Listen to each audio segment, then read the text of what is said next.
Este es El Mundo del Derecho y el Derecho en el Mundo, un programa de análisis, comentarios y discusiones sobre temas de actualidad tratados desde una perspectiva jurídica. Y ahora con ustedes, el doctor Carlos Gabuardi. Bienvenidos a su programa El Mundo del Derecho y el Derecho en el Mundo. En los últimos años, México se ha visto convulsionado por muchos acontecimientos que han puesto en juego a algunas de sus más importantes instituciones. Particularmente quisiera pensar en la importancia del Poder Judicial Federal y en la importancia del juicio de amparo. Pero en realidad, las instituciones están formadas por personas. Y para conversar sobre este tema, he invitado a una persona que, en mi opinión, encarna el modelo de una persona juzgadora. Me refiero al doctor Jorge Mesa Pérez. Jorge es graduado de la licenciatura en Derecho de la Universidad Nacional Autónoma de México. En esta misma prestigiosa Universidad Nacional, él obtuvo su maestría en Derecho y posteriormente su doctorado en Derecho, habiendo escrito una muy brillante tesis sobre el análisis de las normas generales y los tratados internacionales en el juicio de amparo directo, que en mi opinión es un tema que vuelve a tomar actualidad.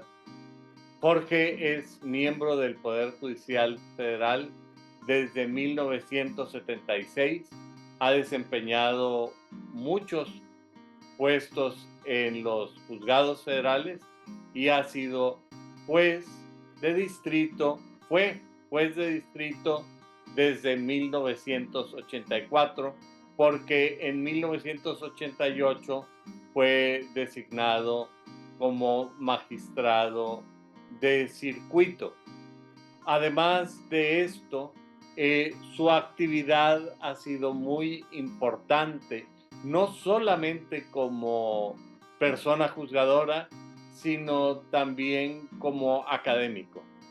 Y al hablar de la vida académica de nuestro invitado, tenemos que decir que él ha sido profesor del Instituto Tecnológico de Estudios Superiores de Monterrey y muy destacadamente profesor de la Facultad Libre de Derecho de Monterrey. Pero él fue durante muchos años el director del Instituto de la Judicatura, que hasta recientemente, antes de su cambio de nombre, era el Instituto de Formación. De hecho, hoy día, el original Instituto de la Judicatura se llama Escuela Federal de Formación Judicial y Jorge ha sido su director, coordinador desde hace muchos años. Ha sido muy activo en los congresos nacionales de jueces y magistrados federales. Recuerdo una ponencia de él sobre la ética judicial en este momento y recientemente fue director nacional de la Asociación de Jueces y Magistrados Federales. De manera muy notable, para destacar la importancia de nuestro invitado del día de hoy, debo decir que en fechas recientes el Pleno de la Suprema Corte de Justicia de la Nación, a través del Instituto de la Judicatura del Consejo General del Poder Judicial, le otorgó la medalla Ignacio L. Vallarta al mérito judicial, una medalla que solamente se ha otorgado a 10 personas, es decir, no solamente se reconoce el mérito, sino el mérito lleva un espaldarazo cuando estamos hablando del mínimo número de personas que han recibido este reconocimiento. Jorge, solamente me falta decir una cosa. Yo debo agregar que el magistrado Jorge Mesa Pérez no solamente es un académico de lujo, sino que desde que yo comencé con este esfuerzo de los programas del mundo del derecho y el derecho en el mundo, en el Tecnológico de Monterrey, en aquellos años en frecuencia TEC, Jorge ha sido uno de mis invitados recurrentes, una de las personas que más me ha apoyado en mi trabajo, y en este sentido yo creo que tengo que dar una disculpa pública porque ya a punto de cumplir 2 años yo no había cumplido con el deber moral de tenerlo entre mis invitados, pero no fue por falta de ganas, sino por exceso de ocupaciones de el magistrado Jorge Mesa Pérez. Querido amigo, a mí me gustaría al iniciar nuestra conversación preguntarte, desde luego, reconocer la importancia del Poder Judicial, pero el Poder Judicial está integrado por hombres y mujeres de carne y hueso. ¿Cuáles son las características, el perfil que debe llenar una persona juzgadora? Mucho gusto en escuchar que estás de nuevo en el aire, ¿verdad? En este tipo de programas. La verdad que es un privilegio para quienes te escuchamos y para quienes tenemos la oportunidad de venir a platicar sobre temas que, pues por conocidos, a veces si no se difunden o reiteran, se pueden olvidar. En el caso, pues la importancia del Poder Judicial está en justamente la impartición de justicia constitucional, entendida esta como aquella que controla los actos, las normas generales y las omisiones de todos los poderes públicos cuando estos actos, normas u omisiones violan los derechos fundamentales contenidos en la Constitución y en los tratados internacionales. Esta alta responsabilidad está depositada, como bien se sabe, en personas juzgadoras, y en el caso de las personas juzgadoras, vale decir que esa estructura humana pues es de carrera judicial. Si permití que nuestro amigo Carlos,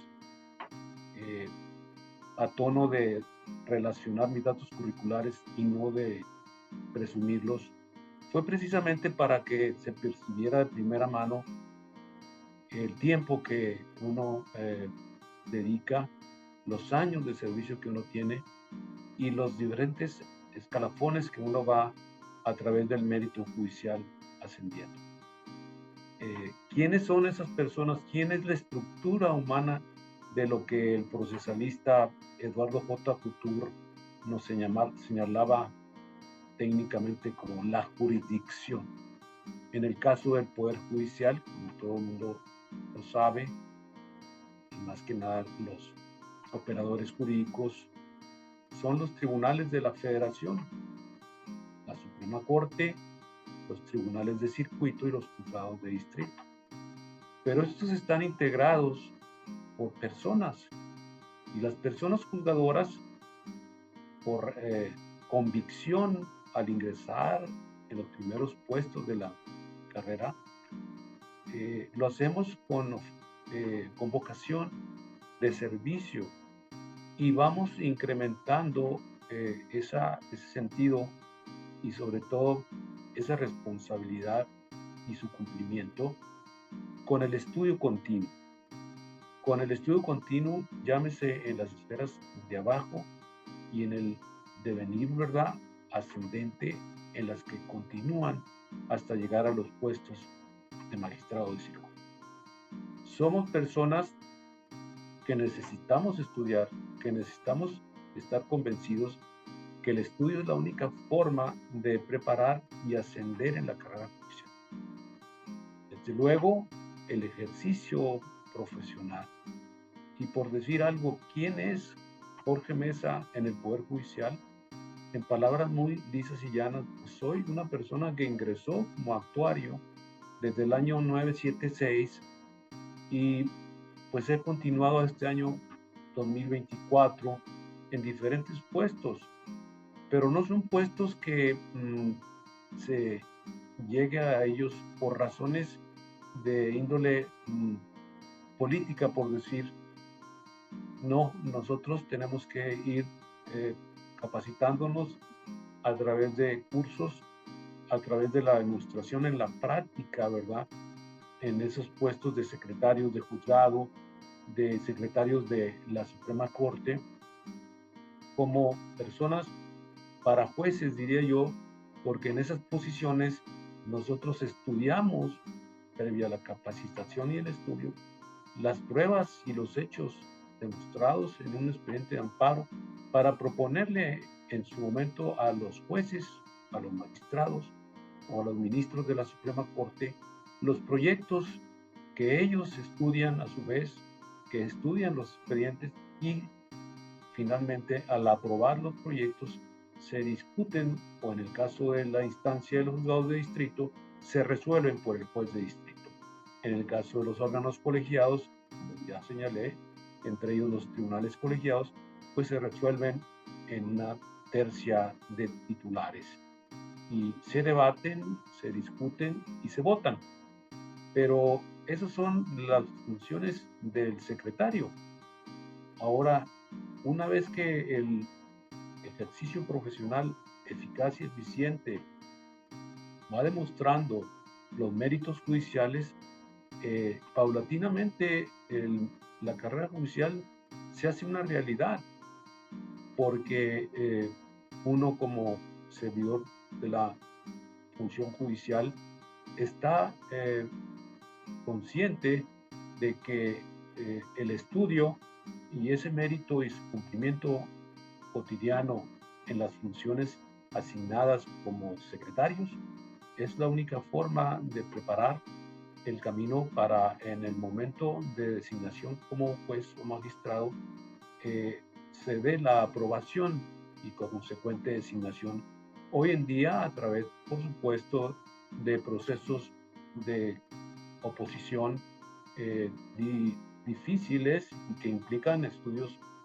arduos y exhaustivos para aprobar las etapas de las cuales se componen ahora los concursos de oposición para ser juez y magistrado. Digamos que eso sería una breve remembranza de lo que es un juzgador del Poder Judicial de la Federación, de dónde viene, por qué asciende y por qué se mantiene en la función. Nosotros, después de ser juzgadores de distrito o magistrados de circuito, somos revisados por un periodo de 6 años para ver el trabajo de ese lapso y ratificarlo a uno con una ratificación de inamovilidad judicial, un subtema de la independencia judicial que también, como lo sabemos, no es una independencia como un título nobiliario o una patente de protección a los juzgadores de juicio amparo, sino es una garantía de los justiciables de que la decisión que se tome en los casos concretos para invalidar un acto, una norma o una omisión serán por las razones del derecho y el derecho subsumido a partir de hechos demostrados fehacientemente en los expedientes de amparo. Y además de esto, debo decir que con franqueza, el nivel de las personas juzgadoras es notorio y se ve cómo este proceso de constantes exámenes, de estar sometidos a la ratificación del Consejo General del Poder Judicial y también lograr la inamovilidad siempre ayuda a mejorar el nivel de los juzgadores y que eso se repercuta en los justiciables, las personas que van a pedir justicia. Pero no es solamente el tema de su preparación, sino adicionalmente yo quisiera referirme aquí a una cuestión que tú has estudiado profundamente y que constantemente se cuestiona por el público. Me refiero a la ética judicial. Y me parece que este tema es muy importante porque al cuestionarlo el público me da la impresión de que no siempre tiene todos los elementos para opinar. En efecto, el tema de la ética, pues todos sabemos que la ética es de conciencia, no es como el derecho de coerción. Es decir, hay que concientizarnos de la necesidad, ¿verdad?, de tener siempre presente en la mente, en la conciencia, cuáles son los valores éticos que inspiran a la carrera judicial. Y pues todos sabemos que tenemos un código de ética del Poder Judicial de la Federación en el cual se establecen los principios éticos a los que tiene que apegar su conciencia el juzgador y que lo son la independencia, la objetividad, el profesionalismo, entre otros. Pero estos principios éticos rectores de la conducta como presupuestos de el estudio de los casos y los dramas humanos que frecuentemente se nos presentan, pues están también inspirados en las virtudes como la templanza, virtudes como la propia justicia y virtudes como la prudencia y la fortaleza. Y así tenemos muchos principios que tenemos que tenerlos en cuenta siempre en nuestra mente para que estos, pues con un control racional y control emocional, sirvan como presupuestos de la resolución objetiva, eficaz y eficiente, sobre todo cuando vas a invalidar normas generales, en este caso de la competencia de los tribunales colegiados, delegada, es decir, el control de constitucionalidad de normas locales, o cuando vas a invalidar un acto y por razones de que se están violando derechos fundamentales, vas a conceder la tutela constitucional para que la autoridad encargada de la salud le ministre medicamentos a un enfermo terminal y bajo el mandato de el juicio de amparo, el mandato judicial, se le suministre y le permitan no solamente subsistir, sino en muchos casos restablecer la salud, el que y otros tantos temas que sería inacabable el que los plantee uno, sobre todo en la materia de la especialidad que también va uno acumulando. En el caso, puedo señalarlo que soy magistrado de circuito en materia administrativa, una materia cuya casuística es multifacética, diría yo, porque se pueden ver asuntos como el que acabo de mencionar, hasta temas que tienen que ver con impuestos locales inconstitucionales, que a través del amparo en revisión, la tutela constitucional los puede invalidar.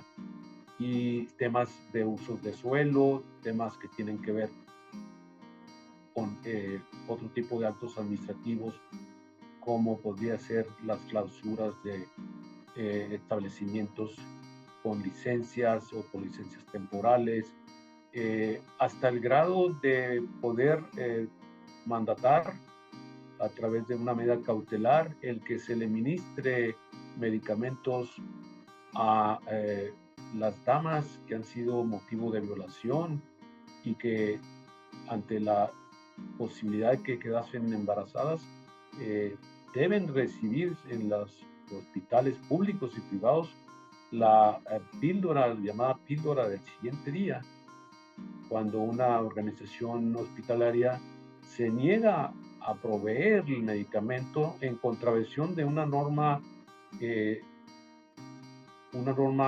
general que ha emitido el Poder Legislativo o a través de un decreto el Poder Ejecutivo. En fin, hay una casuística, diría yo, multidireccional y multifacética. Sí, a mí me parece que con toda propiedad, en el caso de lo que ocurre con jueces y magistrados, se aplican con toda claridad y profundidad aquellos principios de los que se habla en la toma de protesta de la Fidel Tafí con respecto a los abogados, pero al final jueces y magistrados son abogados. Ese es el presupuesto esencial para ocupar sus puestos.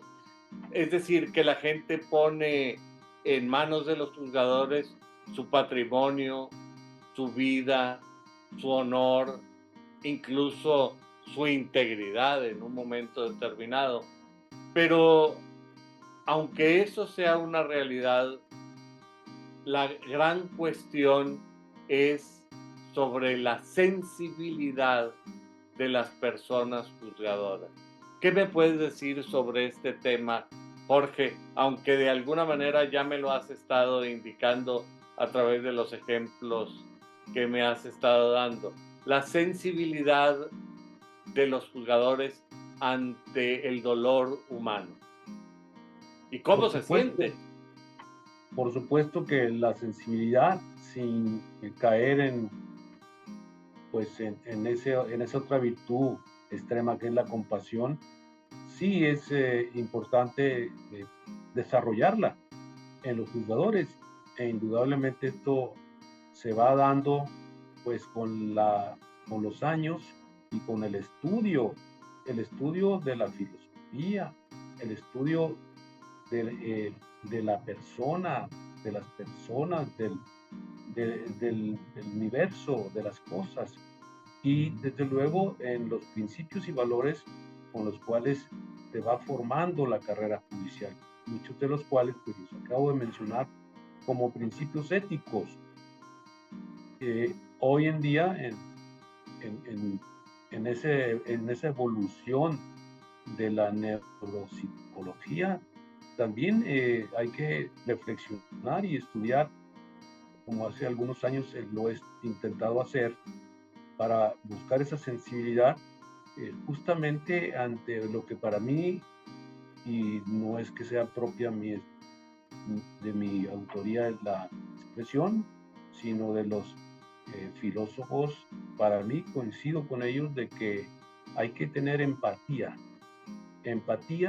como una habilidad de la inteligencia emocional, que tiene que tener controles racionales, sí, verídico, pero que la empatía entendida como ponerse, ¿verdad?, en la persona del justiciable, como se dice coloquialmente, en su yo interior, en sus pretensiones, en su angustia y su aprehensión de lo que deriva su acción de petición de amparo.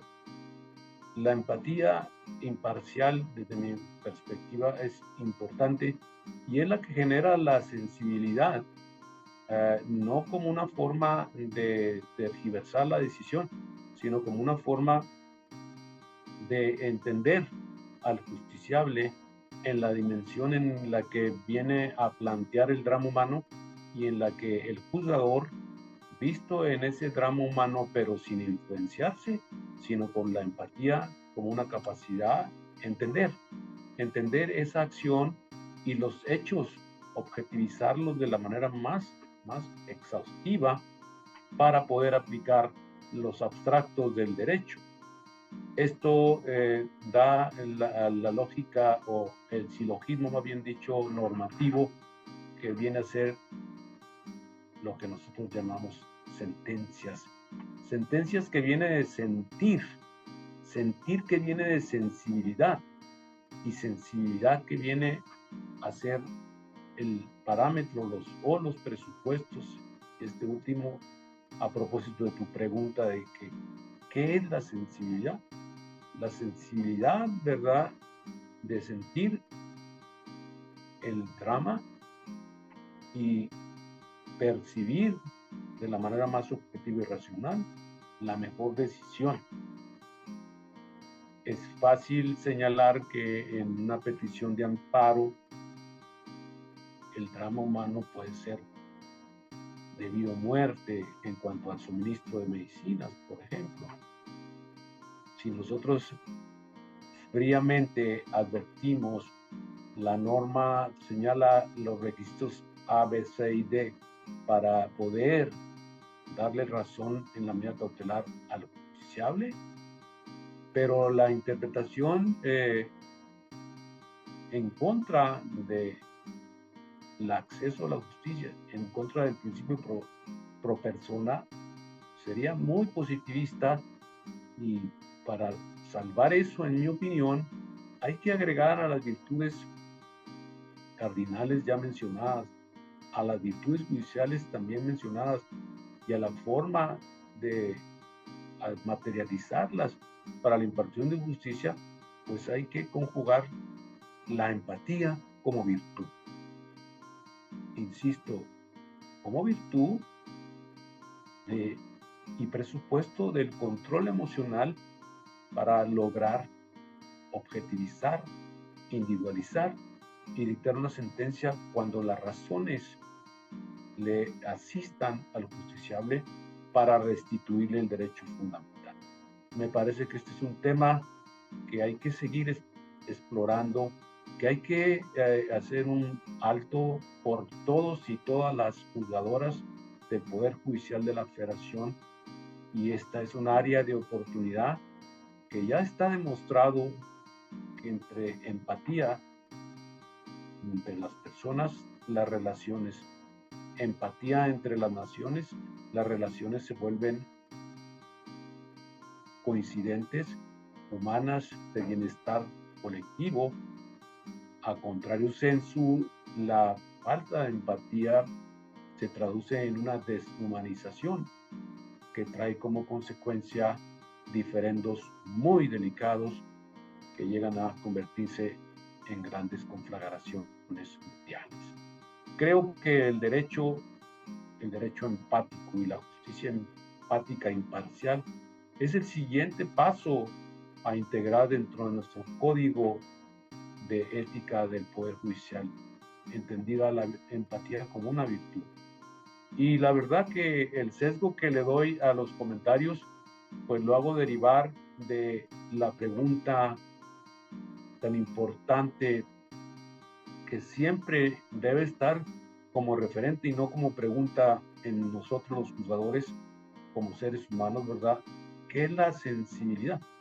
De esa gran pregunta que me hiciste, me permitiste desarrollar, ¿verdad?, estas ideas y poner en la palestra de la reflexión justamente esta virtud que es la empatía, y que, como bien lo sabemos, lo han dicho los neuropsicólogos, los filósofos, está relacionada con la sociología judicial, con la sociología como ciencia, está relacionada con, por supuesto, la antropología y todas estas áreas y ciencias de conocimiento humano están relacionadas con el derecho como ciencia social. Y creo que ese reto de todos los y las juzgadoras es el siguiente paso a integrar para lograr esa justicia que claman y merecen los justiciables de una manera más sensible, más empática, diría yo, insistiendo en esta acepción tan noble, ¿verdad? Al grado de que la califico como una virtud a propósito de lo que hemos estudiado y leído de los grandes filósofos. Ya la han calificado desde tiempos atrás como virtud. Ahora, cada vez que uno entra a un edificio del Poder Judicial de la Federación, se encuentra en dorado estas palabras del amparo de Morelos, que cada persona pueda ocurrir a un tribunal a suplicar y obtener justicia. Y este principio, que realmente me parece que revela gran sentido de empatía, apunta a algo que tú acabas de mencionar, el drama humano que hay detrás de cada caso, aunque aparentemente sea un asunto de impuestos, aparentemente sea un asunto de violación de permisos. En realidad, detrás de cada litigio hay unos seres humanos que están viviendo un auténtico drama. Y tú también mencionabas a Couture, que en uno de sus mandamientos del abogado nos señala que el derecho es una lucha de pasiones. Yo me imagino que esto de alguna manera afecta a las personas juzgadoras. A mí me gustaría que me platicaras ya en un tono, si tú quieres, más personal, ¿cuál es la relación que tiene la persona juzgadora con cada uno de estos casos? ¿Cuál es la distancia sana que se debe de mencionar? Y a pesar de todo, me imagino que habrá algunos casos que precisamente por su nivel de drama llegan a impactar mucho a la persona juzgadora. A mí me gustaría que tú me platicaras sobre esta experiencia.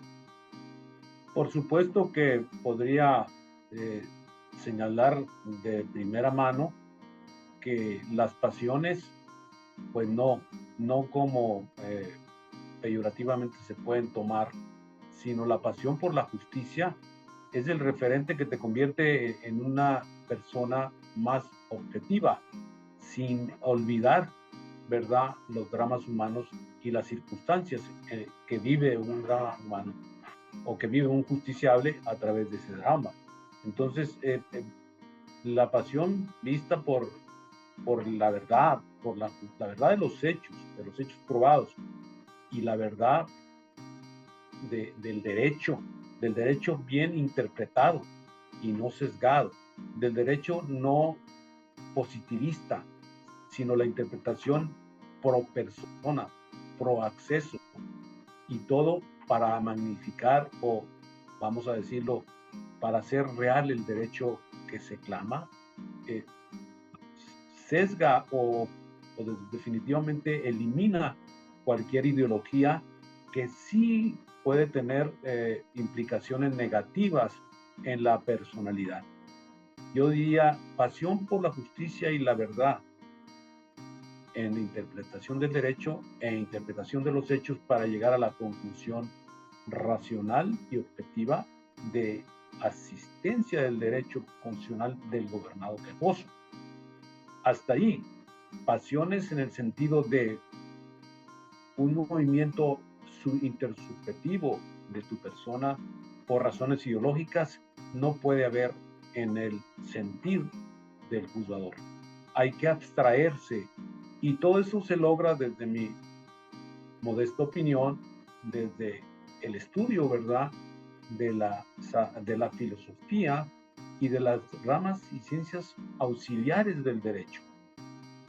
Esos son, entre otras, las necesidades que históricamente debemos tener y presentemente debemos de tener todos y cada uno de las personas juzgadoras, sobre todo como lo señalas distintivamente, los litigios son de diferente naturaleza, diferentes conflictos, diferentes derechos humanos y actos, diferentes materias, pero la realidad que el conflicto que iniciado en un litigio en nivel de juicio administrativo local o federal, o de juicio ante los tribunales locales, o de actos intraprocesales, cuando suben a través del amparo, se convierte en justicia terminal. Y estar consciente de ello también te hace eliminar cualquier tipo de visión o de ideología equivocada o ideología que incida en tu objetividad. La objetividad es justo lo que sabes, seguramente lo has dicho entre tus palabras y expresiones implícitamente o explícitamente, es vencer la subjetividad.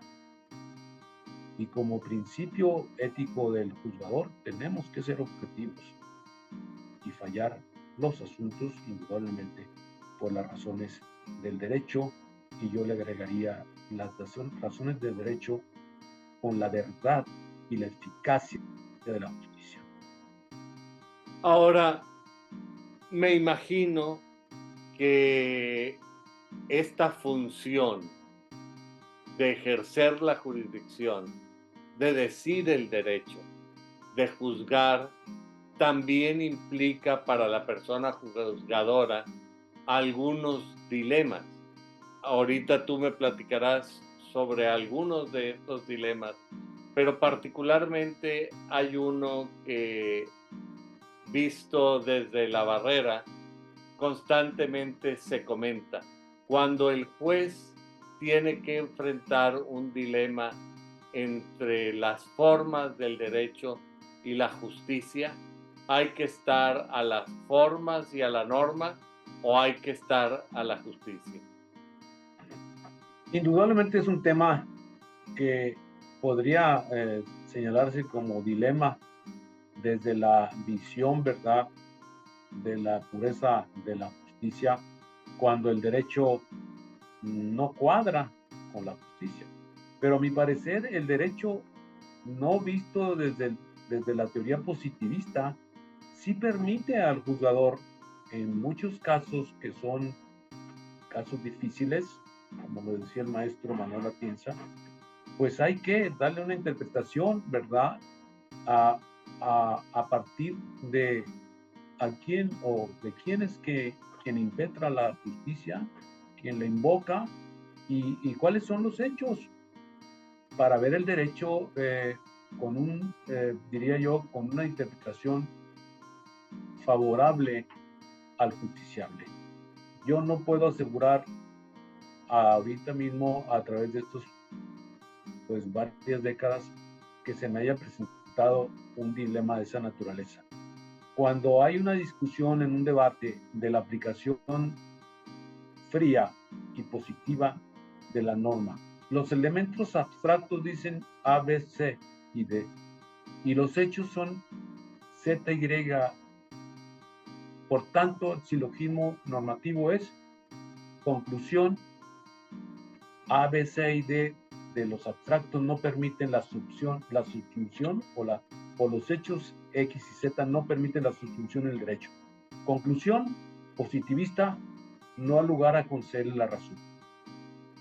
Pero veamos, el intérprete, el exégeta, es el juzgador, y aunque no es la voz de la ley, sí es el intérprete de la ley. Y creo yo que en muchos casos la experiencia y la vida judicial de estas décadas me han permitido no caer en ese dilema. desvirtuar la posibilidad del dilema y por qué no decirlo, en algunos casos he tenido diferendos en los cuales he hecho una interpretación diferenciada de la positivista en comparación con la de mis compañeros y sostengo mi voto porque siento Voto particular. el voto de disidencia y bajo ese esquema satisfago, ¿verdad?, mi principio de no positivismo al interpretar las normas, de no frialdad, de buscar esos principios del párrafo segundo del primero constitucional, ¿verdad?, que hoy en día son los referentes de la vigencia y la realidad de los derechos humanos. El de pro acceso, pro persona, de universalidad de los derechos humanos y sobre todo de maximización de la interpretación de las normas para hacer viables los derechos en lugar de restringirlos. Y ahí se han eliminado en ese tipo de disidencias y votos particulares, indudablemente, lo que se puede llamar ese conflicto o dilema entre lo que dice la norma y lo que dice la justicia en puridad. Por eso regreso a la afirmación. La aplicación, previa interpretación de los hechos, del derecho con una interpretación pro justicia. Creo que sería la ecuación más saludable para abatir de alguna manera los dilemas que tú planteas y que de hecho en la academia y en la materia de nosotros siempre se presentan y pues hay otros tantos que tienen que ver con asuntos tabú, ¿verdad?, en los que se involucran aspectos que tienen que ver con el aborto. Sigue siendo importante ser objetivo y sigue siendo importante ser sensible al valor justicia. Dar a cada quien lo que le corresponde no ha terminado de ser un referente a seguir. Sobre todo si lo que dice el derecho no va en función de lo que es justicia, hay que buscarle, ¿verdad?, en los elementos abstractos ese valor y que ese derecho que se imparte a través del juicio de amparo haga realidad justamente el clamor de justicia que impetra el justiciable.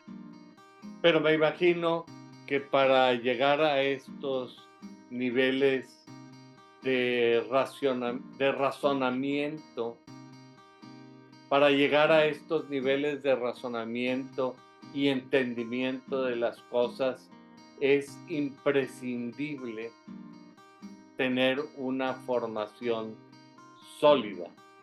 Y aquí es donde entra la otra cachucha que tú ostentas, el de formador de funcionarios judiciales. Platícame un poco sobre la importancia de la formación en el desarrollo de la persona juzgadora. Por supuesto que sí. La función judicial está históricamente estructurada, yo insistiría, en juzgadores de carrera. Y juzgadores de carrera significa pues que fuiste formado por los ejemplos positivos en una sociedad judicial que no por ser sociedad judicial separada de los otros poderes es absolutamente perfecta y una estructura pues diría pura. No, porque somos seres humanos y la realidad es que todos tenemos imperfecciones como tales, pero el aspirar, ¿verdad?, a través de los ejemplos de los próceres del Poder Judicial, de los cuales fuiste pupilo o descendiente, es una forma de formarte, de seguir los ejemplos en la aplicación del derecho, en la sensibilidad que tú señalabas es requerida en el justiciable, y de la empatía, no como una acepción utilizada técnica y objetivamente en el pasado, pero sí implícitamente utilizada de manera reiterada por los maestros juzgadores que me formaron, en este caso jueces y ministros con los que trabajé como secretario. Luego te toca la parte de formar a ti, a tus funcionarios. Hoy en día una carrera judicial que ya inicia como practicante y va en continuo ascenso a través de la aprobación de exámenes hasta llegar a magistrado circuito, donde termina la carrera judicial de nosotros. El siguiente paso, sabemos que es una designación en la que intervienen, cuando menos constitucionalmente hablando, los poderes políticos, legislativo y ejecutivo, y las decisiones son tomadas por ellos para la designación de ministros o ministras. Pero en tratándose del grosso de los 1580 juzgadores o personas juzgadoras de nivel de jueza, magistrados, magistradas, somos de entera carrera. No somos designados más que con el esfuerzo y la aprobación de los exámenes de oposición. Y esto hay que repetirlo, porque además venimos precedidos de personas que nos formaron y de tradiciones que está aprobada históricamente en nuestra institución, han sido positivas y que tienden a lograr de alguna manera no la perfección del ser humano, sino la objetivización de su persona, de su personalidad, para cuando se llegue el momento de las responsabilidades de ser ya jueces o magistrados, resolver, ¿verdad?, conforme los parámetros sensibles y objetivos que ya he mencionado. Estos elementos en tus órganos en los que has sido ya responsable de la impartición como juez o magistrado, tú también los formas, y ahí va la carrera judicial. Pero también ahora la nueva ley de carrera judicial establece parámetros para el ingreso. No es parámetros tan simples, sino son parámetros dificultados que implican de alguna manera examen, prácticas y demostración ante los titulares de que eres la persona que va a reunir con los años el perfil idóneo, yo no puedo decir ideal, pero sí idóneo para la impartición de justicia constitucional. Entonces, la formación, eres formado y después eres formador. Pero además tenemos en el área de auxiliar de nuestro Consejo de la Judicatura Federal, que debo aclarar que el Pleno del Consejo de la Judicatura Federal, a través de justamente de nuestra institución, fue el que me concedió la medalla Ignacio L. Vallarta para el año 2022, no el Pleno de la Suprema Corte, pero es el Poder Judicial. Aclarado este punto, pues tenemos justamente la institución auxiliar para formar, para capacitar, para actualizar a los que pretendan ingresar a la carrera judicial, a los que pretendan permanecer en la carrera judicial.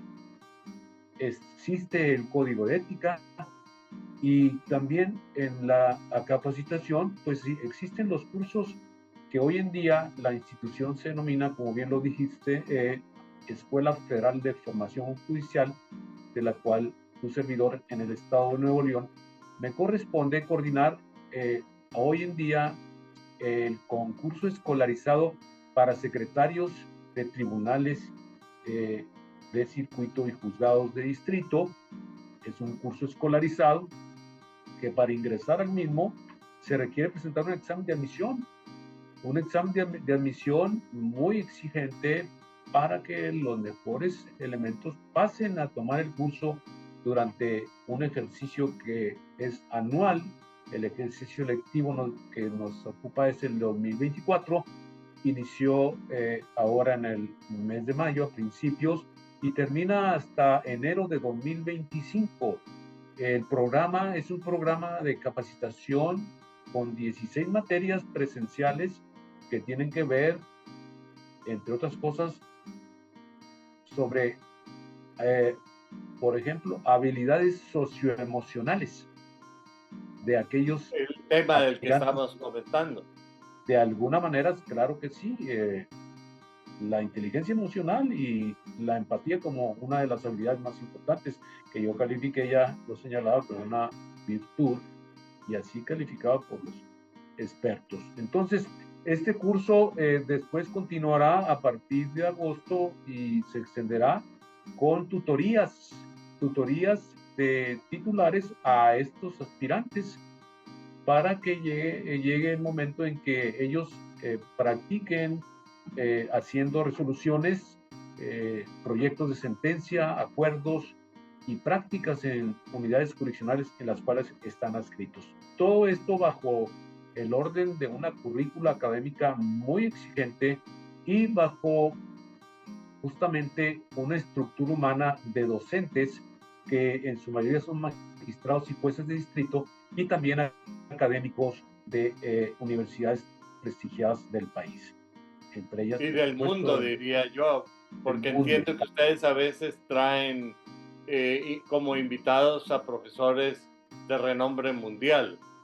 Efectivamente. Entonces, esto se denomina las clases magistrales que se imparten a través del sistema Cisco Web a todo el país y a todos los alumnos que están por haber aprobado el curso escolarizado en justamente en inscritos y con derecho a tomar ese tipo de, vamos a decir, cursos magistrales de personajes que vienen de diferentes universidades. Y como ejemplo, basta señalar que ya aquí en la extensión Nuevo León, como unidad de capacitación, se llevó a cabo un diplomado de argumentación con los maestros de la Universidad de Alicante. El entonces director Manuel Atienza trajo a todos los doctores de la materia de argumentación y nos vinieron a dar la clase presencial aquí en esta extensión de Nuevo León. Esta es una presunción, pero vale porque es positiva para ese referente que ya he mencionado infinitamente. Tiene que ver con el sentido de estar conscientes, ¿verdad? En tu yo interior y en tu acción diaria, de que la única forma de servir al justiciable, a la sociedad en general, para equilibrar con las resoluciones de amparo es capacitándote y estudiando toda tu vida. E incluso si tu pie está en la tumba y otro afuera, tenés que seguir estudiando. Esa es la referencia que hay que grabarse en tu corazón, de donde fluye el intelecto. Y desde luego, Jorge, aquí hay que agregar una cosa muy importante, a mí me parece, que esto que tú estás diciendo no debe interpretarse como una presunción de tu parte, sino el señalamiento de uno de los muchos logros con los que tú has contribuido a la Escuela de Formación Judicial, antes Consejo de la Judicatura. Y yo lo que me quedo en resumen es que no se puede improvisar a las personas juzgadoras. Sin embargo, me parece que en estos últimos tiempos la función jurisdiccional y las personas juzgadoras sí han enfrentado muy grandes retos. Inclusive tenemos algunos malos ejemplos en los máximos órganos jurisdiccionales de personas auténticamente improvisadas opinando de temas sobre los que no tienen ni la menor idea. Cuéntame, incluso se habla de la posibilidad de elegir a jueces y magistrados. ¿Qué opinas tú de esto? Yo, sinceramente, como posible parte afectada, podría sentir que no soy el más autorizado para señalar. Pero a mí sí me gustaría hacer las siguientes preguntas y que la misma opinión pública que nos escucha, tus radioescuchas, los académicos, los colegas, quienes les mandamos un saludo por escucharnos y agradeciéndoles que nos hagan sentir que podemos platicar y transmitir algo de la experiencia que nos precede. Yo le diría, si a las personas o a ti mismo te gustaría que te juzgara un caso terminal en el que necesitas la medicina, un exdirector del IMSS que es abogado y que se perfiló para ser electo y Pero tomó 5 cursos en YouTube. Y que no tenga la carrera judicial como la que debemos de tener. Debemos como deber, no, pero por convicción, por supuesto. Claro. Entendido del ser y el deber ser. Un tema ya muy filosófico, quizá para muchos muy trillado, pero si no lo tienes, vamos a decir, en tu ser interior, es fácil que te vayas por lo más fácil. Entonces, yo te preguntaría si eso sería más certeza, si habría más independencia, entendida como lo dije al inicio de mi charla, la independencia no como una protección para nosotros, no como un título nobiliario, sino como una garantía del justiciario. La garantía de que quien te resuelva va a mirar porque tú tienes tu salud menguada y que tú necesitas a través, ante la negativa de la institución hospitalaria, ese medicamento y que solo lo obtienes a través de un juez que es imparcial. Si a ti te gusta el juzgador que sea electo, bienvenido a tu pensar. Si no es así, la sociedad lo irá interpretando y respondiendo. No soy la persona que debe de decir si está bien o mal, pero de primera mano, implícitamente, lo entiende la opinión pública con este hecho o con este caso muy escueto, pero con ciertas situaciones prácticas que derivan en la conclusión. La respuesta la tiene la sociedad. Si la sociedad lo desea, nosotros no tendremos que venir a eso. Ahora, en este sentido, también hay que reconocer que si no están estas garantías de estabilidad de la persona que ejerce la jurisdicción, realmente su posición es muy frágil porque hay casos que afectan claramente a la sociedad. Inclusive yo recuerdo a una persona mutua amiga a la que le llegaron antiguos profesoras y profesoras casi amenazándole con el infierno en caso de que tomara cierta posición jurisdiccional que no era de su simpatía. En realidad, sí tiene el funcionario que estar blindado, el funcionario jurisdiccional sí tiene que estar blindado ante esta situación. Tiene que tener ese nivel de independencia. Definitivamente de autonomía e independencia institucional, para que no haya injerencias ni presiones de índole económica, de índole pues social, por qué no decirlo, ni de índole política. Pero pues a veces ese devenir no explícito que señalabas, al que mandó Virgilio a Dante Alighieri al infierno y luego en su procesión hacia ascendente, pues preferimos que no nos toque. Y cuando ha habido ese tipo de presiones, creo que la mejor decisión es el estudio del caso, el estudio con sensibilidad, el estudio con empatía de hechos y la aplicación del derecho con justicia. Y con eso existe un blindaje interior y un blindaje exterior del juzgador. Para mí eso es importante tenerlo en la mente. Yo en mis años que tengo en la judicatura y no se diga en este nivel ya de mando como juzgador, como magistrado. Por fortuna, y creo que no me va a tocar recibir ninguna influencia de esa naturaleza, porque cuando se ha medio intentado, es muy sencillo. Si es parte, la escuchamos. Le pedimos que litigue el asunto con objetividad. Le pedimos que nos pruebe sus argumentos y si esos son ideales en el expediente, bienvenido.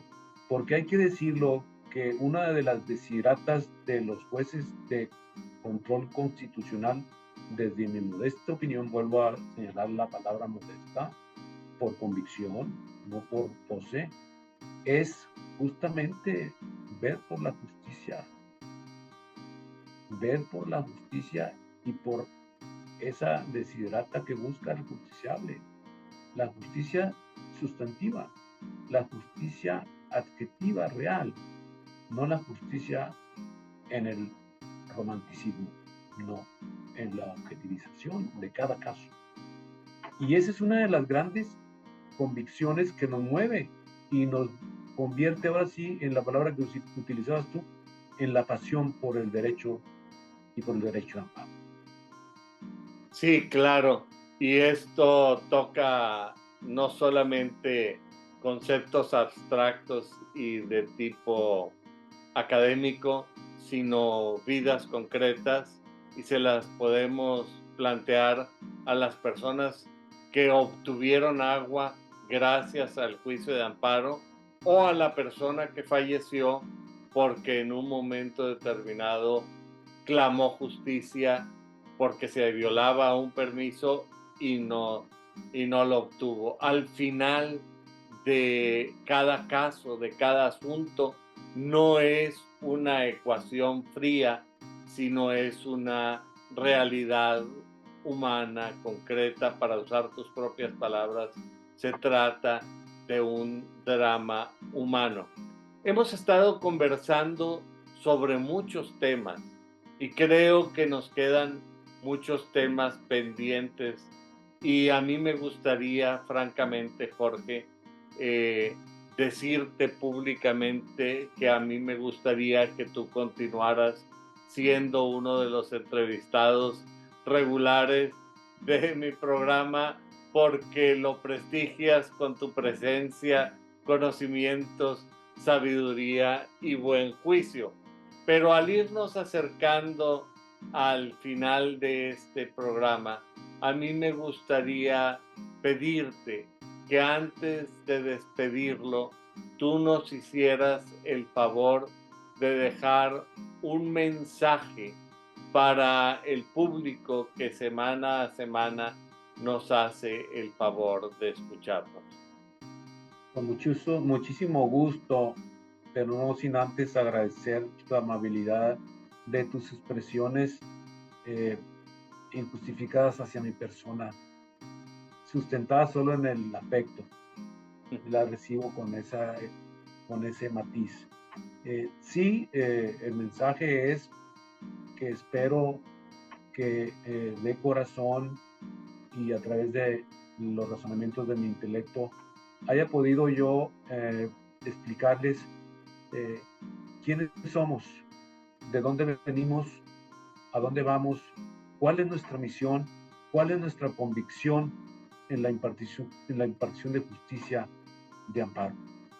Si quedó algo, un hueco que no haya sido explicado, la pretensión era esa, y estoy dispuesto con muchísimo gusto, como lo anuncias, a venir a seguir platicando sobre los puntos que queden en el tablero sin posible explicación, aunque grosso modo creo que todo es cuestión de desprender de lo que este tiempo tan reducido nos permite las respuestas a quiénes somos, de dónde venimos, por qué estamos, por qué permanecemos y por qué estamos convencidos que la justicia de amparo es diría yo, el parámetro más importante y garantista de aquella persona moral o física que se sienta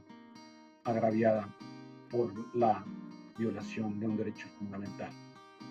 Que estén también en confianza de que la carrera judicial de todos y cada uno de nosotros es real, es verídica y está sometida a parámetros continuos de revisión de nuestra actuación, y que seguimos con la desiderata de seguir estudiando para ser mejores juzgadores. Muchísimas gracias, Carlos Gawardi, y te felicito por este programa. Bueno, pues yo debo decir con toda franqueza que en tus palabras el maestro se nota. Y al público que semana a semana nos hace el favor de acompañarnos, les recuerdo que su opinión es muy importante para nosotros y que nos gustaría tratar especialmente aquellos temas que resulten de su mayor interés. Nuevamente al doctor Jorge Mesa Pérez, agradecerle su generosidad, su apertura y conocimientos al tratar todos estos temas. Así es que sin más por el momento, me despido hasta la próxima semana. Muchas gracias, Muchas gracias. Jorge. Hasta la vista. Gracias.